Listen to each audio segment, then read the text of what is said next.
The helicopter door flew open and Yuna didn't hesitate. She threw herself into the void before her mind could catch up with her body's decision. Wind screamed past her ears, violent and deafening, whipping her white wedding dress around her legs like a tornado. The forest rushed up to meet her, a dark mass of branches and shadows spinning in her vision. This was insanity. This was suicide. This was freedom. Her body hit the first branch with brutal force, spinning her sideways. Pain exploded across her ribs, stealing her breath. Another branch caught her shoulder, tearing through expensive lace and skin. She tumbled through the canopy, each impact breaking her body, but also slowing her deadly descent. Leaves and bark shredded her arms. Blood filled her mouth where she'd bitten her tongue. Time stretched impossibly. She saw fragments, stars through gaps in the leaves, the helicopter's searchlight sweeping wildly above, her own blood spraying in dark arcs. Her mother's face flashed through her mind, those final words spoken from a hospital bed 3 years ago. "Never let anyone decide your fate, Yuna. Promise me." Then she hit the ground, and everything shattered into darkness. Pain dragged her back to consciousness. Yuna couldn't breathe, couldn't move, could only stare up through the broken canopy at the night sky.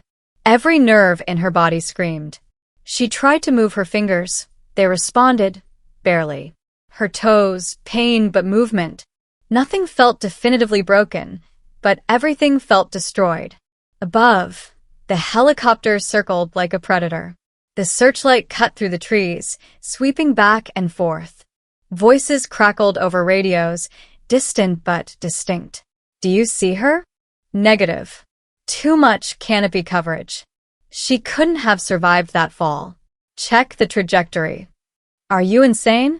It's pitch black, and this forest is Lee family territory. If they find us here, we're dead. The Kims don't have jurisdiction this far east. Silence stretched. Yuna held her breath despite the agony it caused, praying they couldn't hear her hammering heart. "Report her dead," a third voice commanded. Authority dripped from every word. No one survives a fall like that. The boss will accept the bodies lost in the forest.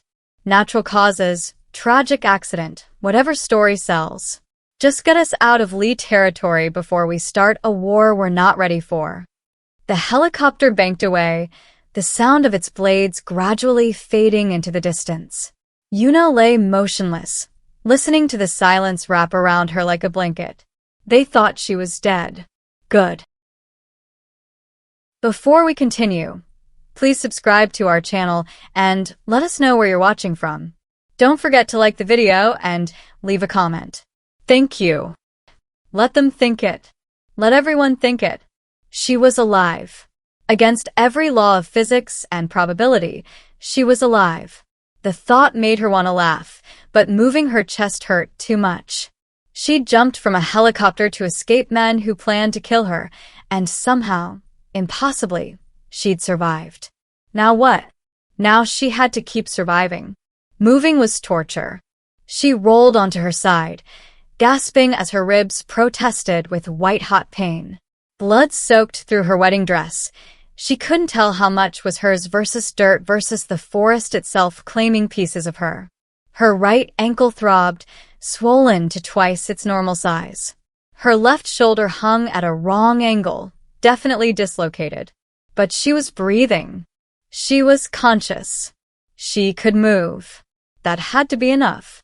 Using a tree trunk for support, Yuna dragged herself to her hands and knees. The forest spun violently, trees doubling and tripling in her vision. Concussion. Definitely concussion. She needed help. She needed shelter. She needed to move before wild animals found her, or the guards changed their minds about confirming her death. One hand forward. One knee forward. Again. Again. Progress measured in inches that cost everything. After an eternity, she hauled herself upright using the tree. Her legs shook so violently, she nearly collapsed immediately. But she locked her knees, bit down on her torn lip, and took one step. Then another. Forward. Just forward. Time became meaningless. Walk. Stumble. Crawl. Walk again. The wedding dress snagged on every branch, tore further, transformed from a symbol of her imprisonment into bloodied rags clinging to her broken body. Blood dripped from dozens of cuts, leaving a trail anything could follow. But stopping meant dying, so she kept moving. Her vision blurred and cleared and blurred again. Trees became shadows, became monsters, became trees. She couldn't tell if she'd been walking for minutes or hours. Her thoughts fragmented, jumping between memories and present horror. Her father's cold eyes as he told her about the arranged marriage. The groom's cruel smile at the altar. The guard's casual discussion of her murder. Her mother's warm hands holding hers. Never let anyone decide your fate. I didn't, Yuna whispered to the darkness, to her mother's ghost, to herself. I decided. I jumped. Then she saw lights through the trees.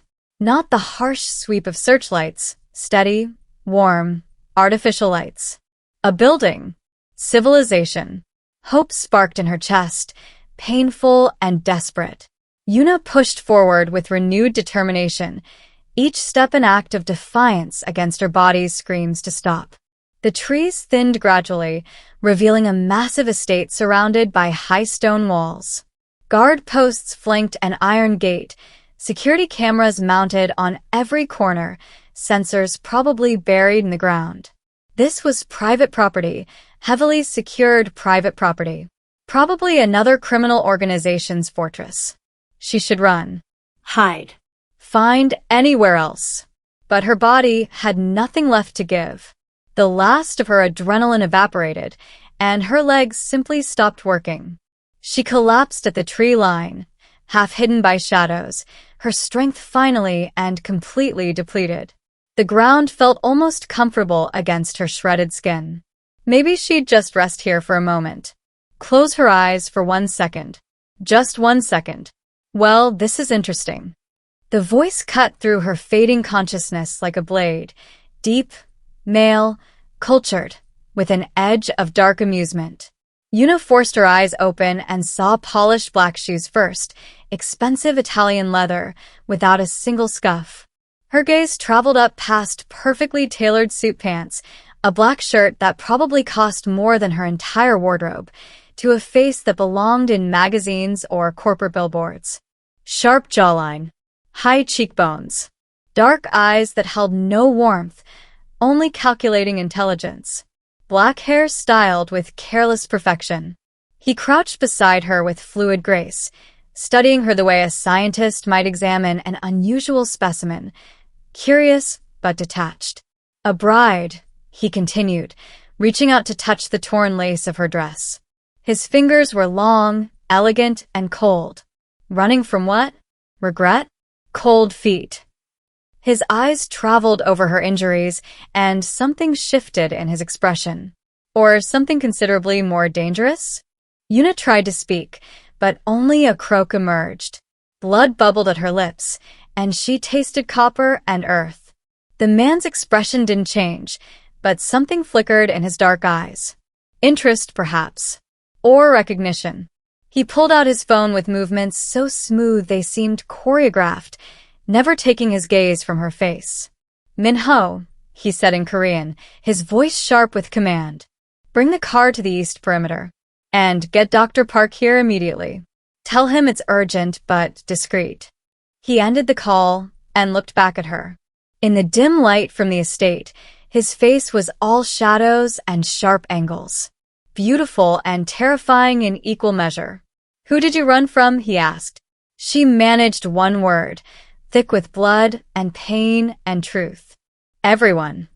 His lips curved into something that might have been a smile if it held any warmth whatsoever.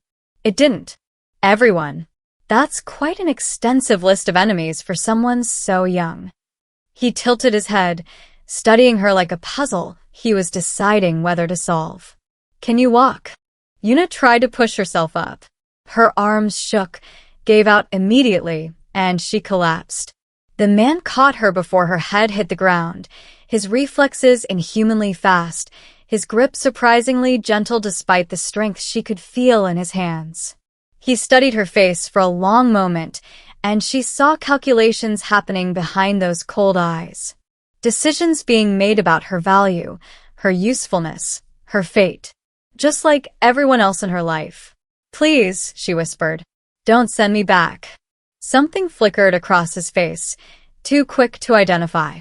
"I don't return damaged goods to their original owners," he said. "Bad for business reputation." Then, without warning or preamble, he scooped her into his arms as though she weighed nothing. Yuna tried to protest, to fight, but her body had mutinied completely. Darkness crept in at the edges of her vision, pulling her down into unconsciousness. The last thing she registered was being carried toward those lights, toward another prison perhaps, but at least she was still breathing. At least she'd chosen this, whatever this became. At least she'd jumped. White. Everything was white. Ceiling, walls, sheets, all pristine white that hurt her eyes. For one confused, drug-hazed moment, Yuna thought she died after all, and this was some sterile version of the afterlife. Then pain crashed through her body in waves, and she knew with absolute certainty she was alive. Death wouldn't hurt this much. "You're awake." "Good. Dr. Park said you'd regain consciousness today."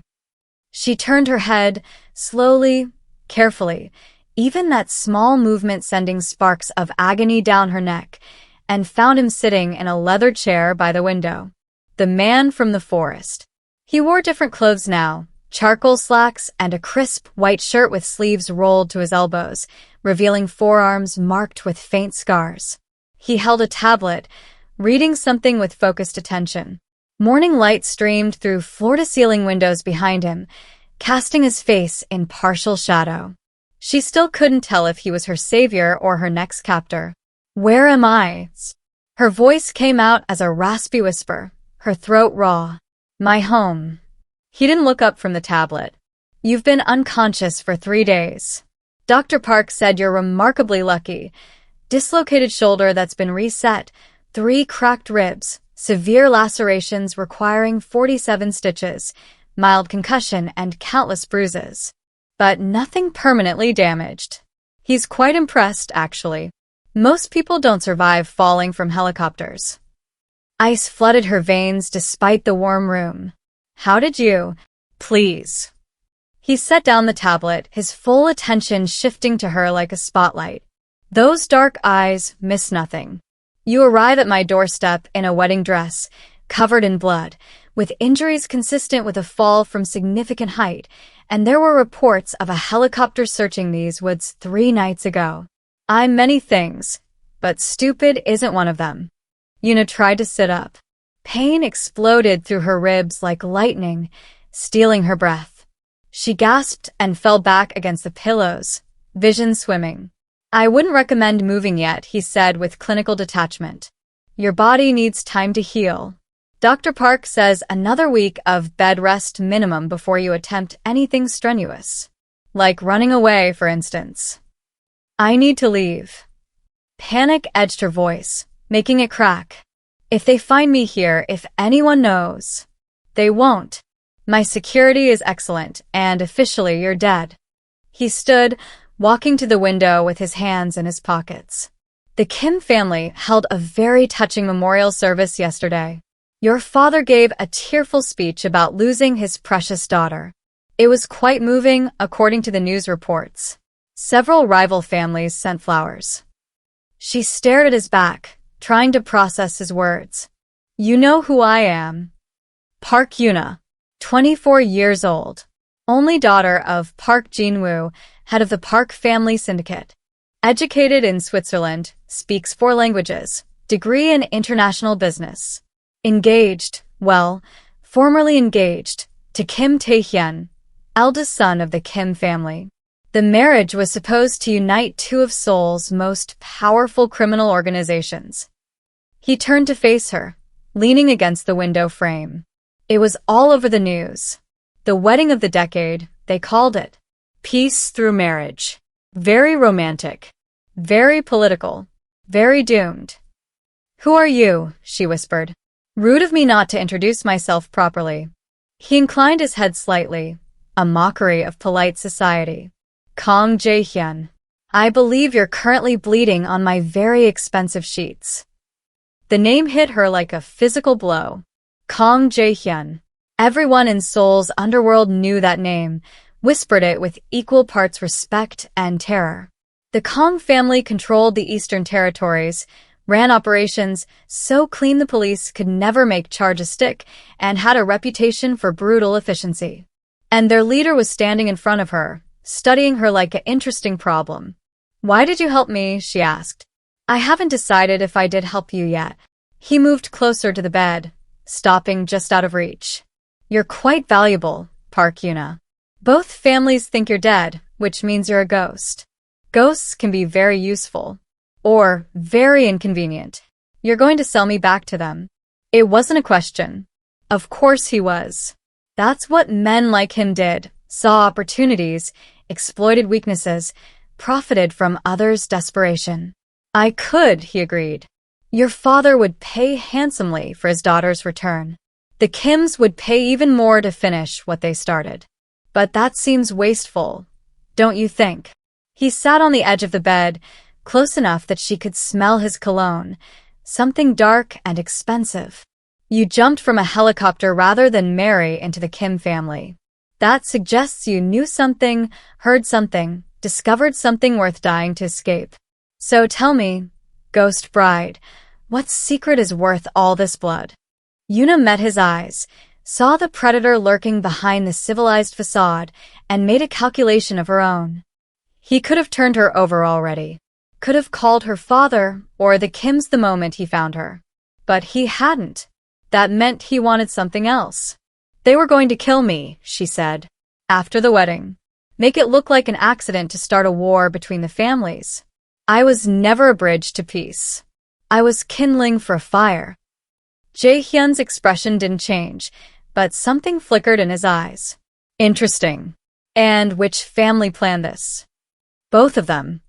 The words tasted like poison. I overheard the guards in the helicopter.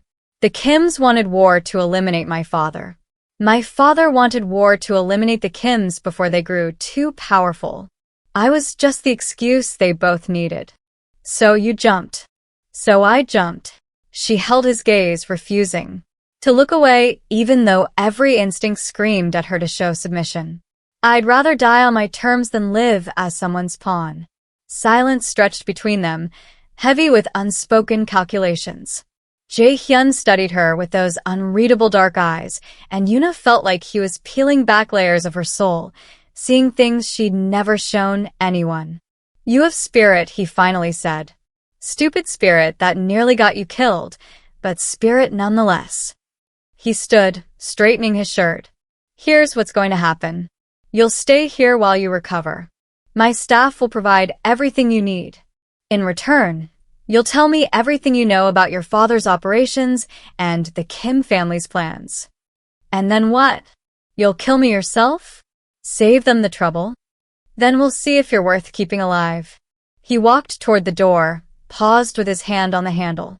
Or if you're brave enough to actually survive in this world instead of just jumping out of helicopters. The door closed behind him with a soft click, and Yuna was alone with her pain and her thoughts. She'd escaped one cage only to land in another. But this one felt different somehow. Jae-hyun hadn't touched her, hadn't threatened her, hadn't looked at her the way her groom had. Like property to be owned. He'd looked at her like a chess piece that might have its own moves. She stared at the white ceiling and wondered if she'd made a terrible mistake. Then decided it didn't matter. She jumped. Whatever came next, at least it was her choice. 3 days passed in a blur of pain medication and forced rest. Dr. Park visited twice daily, an elderly man with gentle hands and eyes that had seen too much violence. He changed her bandages, checked her vitals, and never asked questions. Professional discretion, she assumed, or maybe fear of his employer. A woman named Minji brought meals, simple, nutritious food that Yuna forced herself to eat despite having no appetite. Minji was young, maybe early 30s, with a kind smile that didn't quite reach her eyes. She'd been with the Kong family for 10 years, she mentioned once. Long enough to know when not to be curious. Jae-hyun didn't return. Yuna told herself she didn't care. She focused on healing, on moving without gasping, on walking from the bed to the bathroom without collapsing. Small victories that felt monumental. Her body was a map of bruises slowly fading from purple to yellow-green. The stitches itched. Her ribs ached with every breath. But she was getting stronger. On the 4th day, she managed to stand at the window without support. The view took her breath away, manicured gardens stretching toward distant walls, a koi pond reflecting morning sunlight, cherry trees just beginning to bloom. Beautiful and isolated. A gilded cage with better amenities than her father's house. Admiring the view? She spun too quickly, pain shooting through her ribs, and found Jae-hyun standing in the doorway. He wore workout clothes, black athletic pants, and a fitted shirt that showed a physique built for violence, not just boardrooms. Sweat dampened his hair, suggesting he'd come straight from training. "How long are you planning to keep me here?" she asked. "As long as necessary." He entered the room, moving with that predatory grace she was beginning to recognize. "You're healing faster than expected. Dr. Park says you're remarkably resilient." "I'm resilient or I'm dead. Those were always my only options." Something that might have been approval flashed across his face. Get dressed. Something practical, not that hospital gown. Min-ji left clothes in the closet. Why? Because if you're going to survive in this world, you need to be more than just resilient. You need to be dangerous. He headed for the door, then paused. "You have 15 minutes. Don't make me wait." The clothes Min-ji had left were surprisingly practical: black leggings, a fitted dark blue shirt, soft trainers. Yuna dressed slowly, careful of her healing ribs, and caught her reflection in the bathroom mirror. She barely recognized herself. Face thinner, cheekbones sharp, eyes harder than they'd ever been. The girl who'd worn a wedding dress was gone. Something else stared back at her now. Jae-hyun waited in the hallway, leaning against the wall with arms crossed. He straightened when she emerged, his gaze traveling over her in assessment, not appreciation. Clinical. Calculating. "Can you walk without assistance?" he asked. "Yes." "Then follow me. Try to keep up." He set a pace that was just challenging enough to test her limits without breaking her. Through hallways decorated with expensive art that probably came from theft or extortion. Downstairs, she counted 32 steps, potential escape route if needed. Through a door that required both keycard and fingerprint access. Into a basement she definitely shouldn't be seeing if he planned to let her leave. The room beyond was a training facility that would make military bases jealous. Mats covered half the floor. Weights and equipment lined one wall. A shooting range stretched behind reinforced glass. And in the center, 2 men sparred with brutal efficiency, their movements precise and lethal. They stopped when Jae-hyun entered, bowing respectfully. He dismissed them with a gesture, and they left without question or curiosity about Yuna's presence. Well-trained. Loyal. Dangerous. "You want to know how long you're staying here," Jae-hyun said, walking to a weapons cabinet and unlocking it. "That depends entirely on you. On whether I'm useful enough to keep alive. On whether you're strong enough to survive." He removed a handgun, checked it with practiced ease, and turned to face her. "Right now, you're a victim. Victims die in this world. They get used, discarded, buried. I don't keep victims in my organization." "Then what do you keep?" "Predators." He held out the gun to her. "So the question is, can you become one?" Yuna stared at the weapon. She'd never held a gun in her life. Her father had kept her deliberately sheltered, decorative, useless for anything except marrying off. The Kims had seen her the same way, pretty packaging for an explosive device. None of them had ever imagined she might have teeth of her own. She took the gun. It was heavier than expected, cold metal against her palm. power and death in physical form. It's not loaded, Jae-hyun said. Not yet. First, you learn to hold it properly. Grip here, finger off the trigger until you're ready to shoot, stance like this. He moved behind her, adjusting her position with impersonal touches. Your dominant eye is right, so you'll aim with that. Breathe steady. Squeeze, don't pull. They spent an hour on basic handling. Her ribs ached from holding position. Her arms trembled from the unfamiliar weight. But she didn't complain, didn't ask for breaks, didn't show weakness. Every correction Jae-hyun gave, she absorbed and applied. Every mistake she made, she fixed. Adequate, he finally said, which felt like high praise from him. Tomorrow we'll actually shoot. But today, hand-to-hand basics. You need to understand violence before you can use it effectively. I understand violence just fine, Yuna said quietly. I've been swimming in it my entire life. No. You've been drowning in it. There's a difference. He moved to the center of the mat, gesturing for her to join him. You've been hit before? The question was casual, but his eyes were sharp. She nodded once. Show me your defensive stance. She had none. Her father had never taught her to fight, only to endure, to smile through pain, to hide bruises under makeup, to apologize for making men angry enough to hurt her. That was the Park family way for daughters. I don't have one, she admitted. Then we start from nothing. Jae-hyun's expression didn't change, but something in his voice softened fractionally, which is sometimes better than starting from bad habits. Watch. He demonstrated a basic defensive stance, weight distributed, hands up, body angled. Most people's instinct when attacked is to close their eyes and freeze. That gets you killed. Your instinct needs to become movement, assessment, counterattack. Try it. Yuna mimicked his position. He circled her slowly, like a predator studying prey. Your left side is dropped. That's where I'd hit first. He tapped her ribs gently, exactly where they were cracked. For a moment, he looked at her body shape, which seemed more attractive than anything he had ever seen before, but he just ignored it. Love meant weakness, he said to himself. She flinched involuntarily. See? Your body remembers pain. We'll use that. For the next hour, he taught her basic blocks, how to absorb impact, how to turn defense into offense. He moved with controlled precision, never actually hurting her, but coming close enough that her body learned to react. When she made mistakes, and she made many, he corrected without condescension, treating her like a student rather than a burden. Again, he said after she failed to block properly for the 5th time. And this time, stop thinking about the pain. Think about what comes after it. What comes after pain? She asked, breathing hard. Power. He reset his position. Every hit you take teaches you how to give one back. Every scar is a lesson. Every moment you survive makes you harder to kill. Now again. This time when he struck, she blocked correctly. The impact jarred her arm, but didn't break through.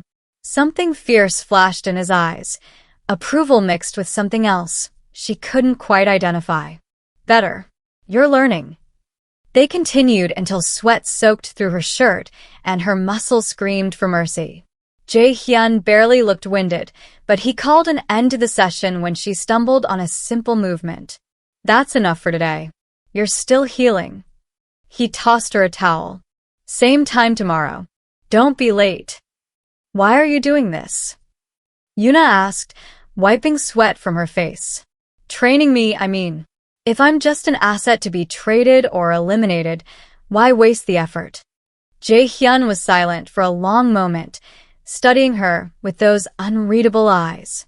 Maybe I'm curious to see what you'll become, he finally said. You jumped from a helicopter rather than accept your fate. That's either insanity or courage, and I haven't decided which yet. Does it matter? In this world? No. Both get you killed eventually. He headed toward the door, then paused. But sometimes the insane ones change everything. Get some rest. Tomorrow we start weapons training.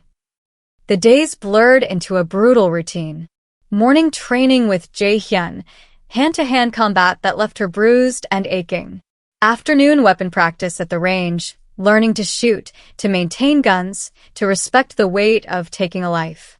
Evening strategy sessions where he taught her to read people, to spot lies, to think 3 moves ahead like chess. He was a demanding teacher, accepting nothing less than her complete focus. When she failed, he made her repeat the exercise until she succeeded. When she succeeded, he immediately increased the difficulty. There was no coddling, no gentle encouragement, just cold assessment and higher expectations. But there were moments, brief, unexpected moments, when something else flickered beneath his icy exterior. Like the time she finally landed a hit during sparring, her fist connecting with his ribs in a perfect strike.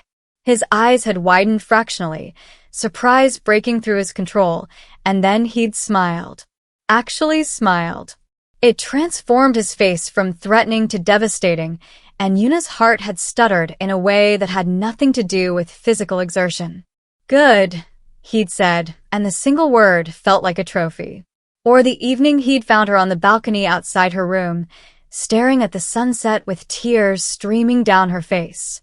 She'd been thinking about her mother. Or the evening he'd found her on the balcony outside her room, staring at the sunset with tears streaming down her face. She'd been thinking about her mother, about the life she'd lost, about being utterly alone in the world. Second thoughts about jumping? He'd asked, stepping beside her. No, she'd whispered. Just mourning the girl who had to. He'd been silent for a long moment, then shocked her by reaching out and brushing a tear from her cheek with his thumb. The touch was gentle, impossibly gentle from hands that had taught her violence. That girl was weak. She needed to die so you could survive. Their eyes met, and something electric passed between them. His hand lingered on her face, and Yuna's breath caught. For a heartbeat, 2, 3. The world narrowed to just the warmth of his palm against her skin, the intensity in his dark eyes, the way his gaze dropped to her lips and held there. Then he'd step back abruptly, jaw tight. Get some sleep. Tomorrow's training will be harder. But the moment stayed with her, replaying in her mind at night when sleep wouldn't come. The shift happened gradually, then all at once. During their 3rd week of training, Yuna managed to disarm him during a drill, a move he taught her, but she'd added her own improvisation. The practice knife clattered across the mat, and she stood there, breathing hard, the wooden training gun pointed at his chest. Pride blazed in Jae-hyun's eyes. Then something darker, hungrier. He moved forward slowly, deliberately, until the practice gun pressed against his sternum. And now what? He asked, his voice dropping lower. You have your enemy disarmed, at your mercy. What do you do? Eliminate the threat, she said, but her voice wavered. Not from fear, from the way he was looking at her. Like she was dangerous. Like she was magnificent. Show me. He stepped closer, his chest touching the gun, his face inches from hers. Eliminate me. Yuna's heart hammered. This close, she could see gold flecks in his dark eyes, could smell his cologne mixed with sweat, could feel the heat radiating from his body. This is just training, she whispered. Is it? His hand came up slowly, giving her time to pull away. She didn't. His fingers traced the line of her jaw, tilted her chin up. Or, are you finally understanding what power really feels like? Jae-hyun. You're holding a gun to my chest, and I'm not afraid of you. His thumb brushed across her bottom lip. I should be. You've become dangerous, Yuna. Exactly what I wanted you to become. And what do you want now? The question came out breathless. His eyes darkened further. Things I shouldn't want. Things that complicate everything. But he didn't step back. Instead, his hand slid into her hair, gentle despite the calluses. Tell me to stop. She should. This was insane. He was a crime lord. She was a fugitive. They were playing a dangerous game that could only end badly. But Yuna had spent her entire life doing what she should do, being who she should be. She jumped from a helicopter to escape that life. "No," she said clearly, then dropped the practice gun and closed the distance between them. The kiss was electric, explosive, everything she'd never let herself want. Jae-hyun made a sound low in his throat and pulled her closer, one hand still in her hair, the other spanning her lower back. He kissed like he fought, with precision and controlled intensity that threatened to spiral into something wild. Yuna gripped his shirt, kissing him back with equal fervor, pouring weeks of tension and fear and desperate attraction into the contact. His lips moved against hers with devastating skill, and when his tongue traced the seam of her mouth, she opened for him without hesitation. He spun them suddenly, pressing her back against the padded wall, his body a solid line of heat against hers. The kiss deepened, grew more urgent. His hands slid down her sides, over her hips, pulling her impossibly closer. She arched into him, and he groaned, breaking the kiss to trail his lips down her throat. "This is a bad idea," he murmured against her pulse point, even as his teeth grazed the sensitive skin there. "Terrible idea," Yuna agreed, her head falling back to give him better access. Her hands found their way under his shirt, mapping the hard muscles of his back, feeling old scars under her fingertips. He pulled back enough to look at her, his hair disheveled from her hands, his lips swollen, his eyes burning with want. "If we do this, everything changes." "I won't be able to," he stopped, jaw clenching. "You'll be mine." Completely. Not a guest, not an asset. Meaning. The possessiveness should have terrified her. Instead, it sent heat pooling low in her belly. "And you'll be mine," she countered, meeting his intense gaze. "Completely. Those are my terms." Something fierce and almost vulnerable flashed across his face. "You don't know what you're asking for." "Yes, I do." She pulled him back down, kissing him with deliberate intent. "I'm asking for a choice." "My choice." "You." Jae-hyun made a sound between a growl and a groan, surrendering to the kiss with an intensity that stole her breath. His hands roamed her body with possessive certainty, and Yuna felt herself melting, burning, coming alive in ways she'd never experienced. When they finally broke apart, both breathing hard, he rested his forehead against hers. "You're going to destroy me," he whispered. "Good," she whispered back. "You destroyed the girl I was. Fair trade." He laughed, actually laughed, rough. The next morning, Yuna arrived at the training facility at exactly 4:45. Jae-hyun was already there, of course, as if he'd expected her early arrival. He showed no surprise, no acknowledgement of the previous day's confrontation. Just cold professionalism. "Get changed," he said, tossing her a black outfit. "Real clothes this time. We're going out." The outfit was tactical gear, fitted black pants with hidden pockets, a dark shirt, a jacket with reinforced panels. Professional criminal attire. Yuna changed without questions and returned to find Jae-hyun armed and ready, checking a handgun before sliding it into a shoulder holster. "Where are we going?" she asked. "You've been here a month. Time to see if all that training translates to the real world." He handed her a smaller gun, watching as she checked it with the competence he'd drilled into her. "There's a meeting tonight. Neutral territory. 3 families negotiating a truce over territory disputes. And we're attending because I need eyes and ears inside, and you're officially dead.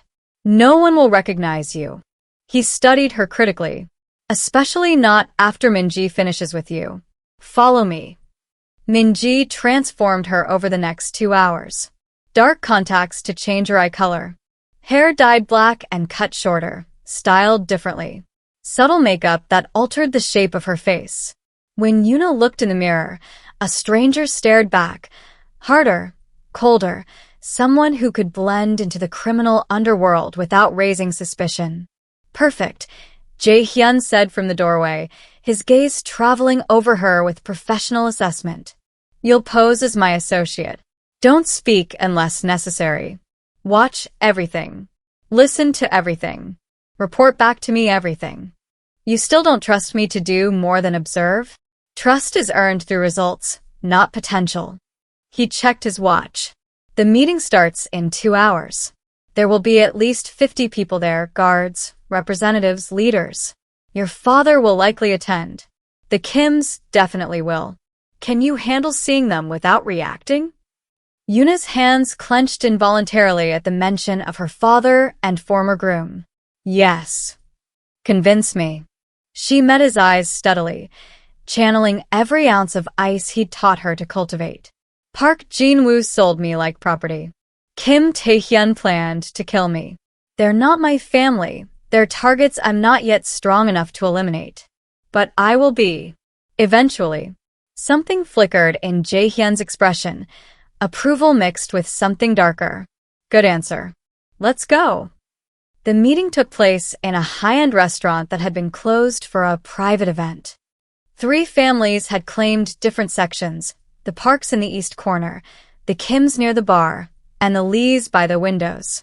Neutral servers moved between tables, offering drinks and maintaining the illusion of civility.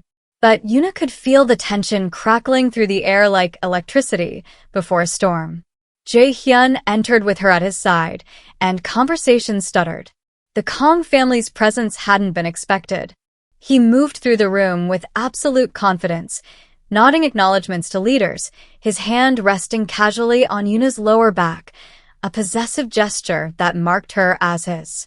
Kong Jae-hyun, a voice called out. Lee Sang-min, head of the Lee family, approached with a practiced smile. We weren't expecting you tonight. I go where business takes me, Jae-hyun replied smoothly.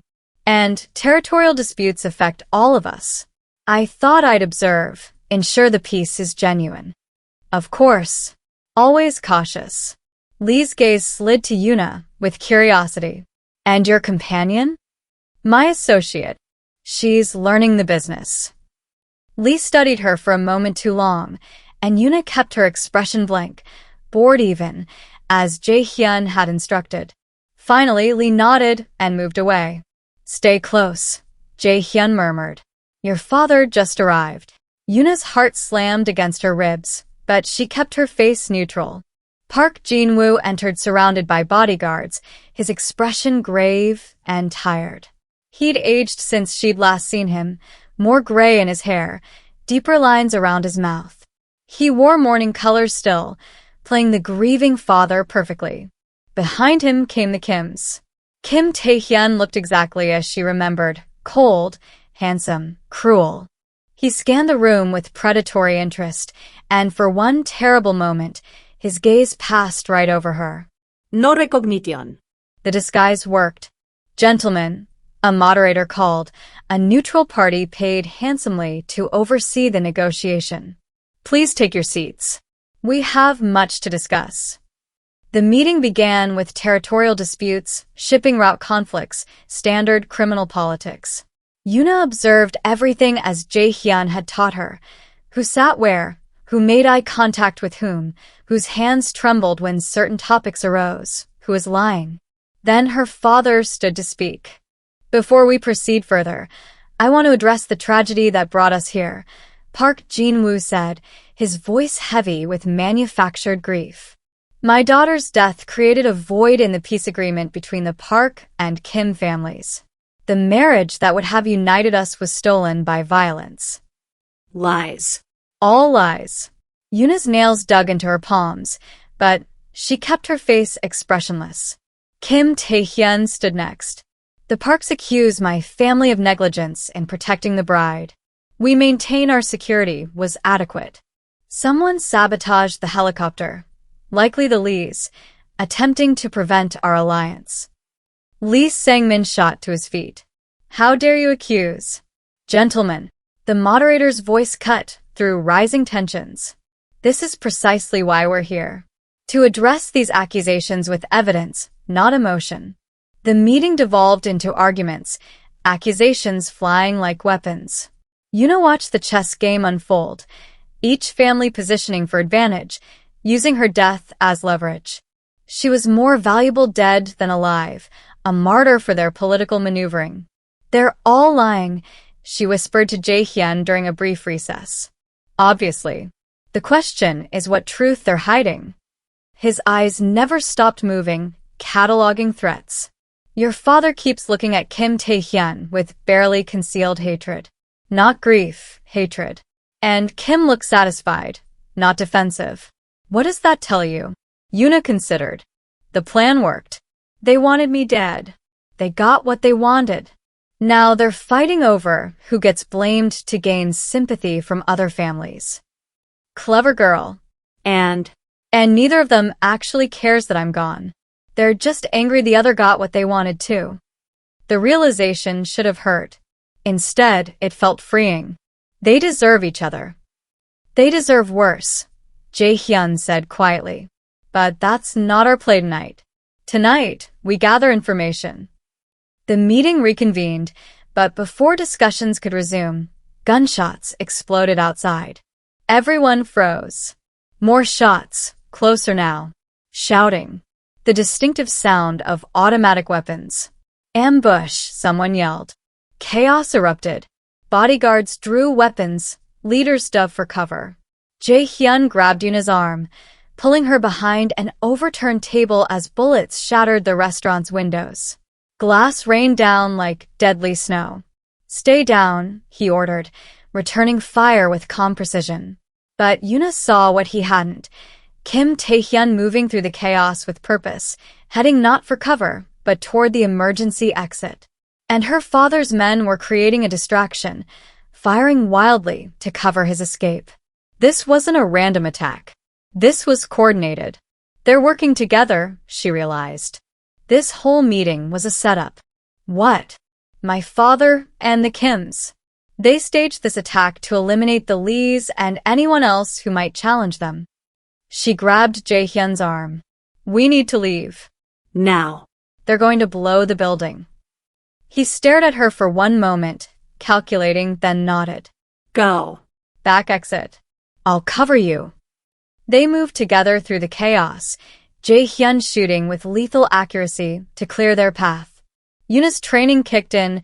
She stayed low, moved fast, didn't freeze. They burst through the kitchen just as the first explosion rocked the building's foundation. The blast threw them forward. Yuna hit the ground hard, ears ringing, dust and debris raining down. Strong hands pulled her up, Jae-hyun, bleeding from a cut above his eye, but moving. Run, he shouted, though she could barely hear him. They ran through the back alley as more explosions tore through the restaurant. Behind them, the building collapsed in a thunderous roar of concrete and flame. People were still inside. Dozens of them. All dead or dying. They didn't stop running until they reached Jae-hyun's car 3 blocks away. He shoved her into the passenger seat and peeled out, driving with controlled urgency through back streets. You saved my life, he said finally, his voice tight. If we'd stayed. I know. Yuna's hands shook with adrenaline. They killed everyone. The Lees, the neutral parties, anyone who might have suspected their alliance. Your father and the Kims are working together now. Officially. Which means the war they wanted to start is about to get much worse. Jae-hyun's jaw clenched. And we're the only ones who know the truth.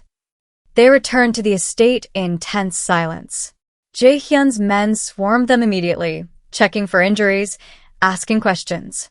He dismissed them curtly and led Yuna to his private office, a room she'd never been allowed to enter before. It was exactly what she'd expected. Sleek, minimal, expensive. Floor-to-ceiling windows overlooking the gardens. A massive desk covered with screens. I think we need to talk about the last kiss. Who kissed first that day, and why did you kiss me? Jae-hyun resurfaced the issue that had been buried because he could not control the feelings he had been developing for the first time. Dear listeners, thank you so much for watching till the very end. This is only the beginning of Yuna's story, and what comes next is far more intense. Do you want part 2 of this series? Let me know in the comments section. Your comments decide what happens next. Yuna has been betrayed, broken, and pushed to her limits, but she hasn't forgotten anything. What she wants now is revenge, and when Yuna strikes back, no one will be spared.